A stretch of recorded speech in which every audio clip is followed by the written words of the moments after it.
പരിശുദ്ധ ഖുർആനിലെ 18-ാം അധ്യായം സൂറത്തുൽ കഹ്ഫിൽ അല്ലാഹു സുബ്ഹാനഹു വ തആല ഒരു സംഘം യുവാക്കളെ കുറിച്ച് പറയുന്നു. ഇന്നഹും ഫിതിയ, അവർ കുറച്ച് യുവാക്കളാണ്.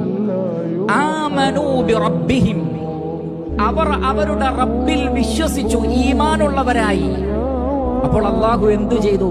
വസിദ്നാഹും ഹുദാ, അവർക്ക് മാർഗദർശനം അല്ലാഹു വർദ്ധിപ്പിച്ചു കൊടുത്തു. നമുക്ക് ജീവിതത്തിൽ ശരിയായ മാർഗദർശനം ലഭിക്കണോ? നമ്മുടെ അഖീദ ശരിയാക്കണം. എവിടെയൊക്കെ നമുക്ക് തകരാറുകളുണ്ടോ ആ തകരാറിന്റെ പ്രശ്നം നമ്മുടെ ഈമാനാണ്. അള്ളാഹുവിലുള്ള വിശ്വാസത്തിൽ പോരായ്മയുണ്ട്, മലക്കുകളിലുള്ള വിശ്വാസത്തിൽ പോരായ്മയുണ്ട്, പ്രവാചകന്മാരിലും വേദഗ്രന്ഥങ്ങളിലും പരലോകത്തിലും ഖദറിലുമുള്ള വിശ്വാസത്തിൽ പോരായ്മയുണ്ട്.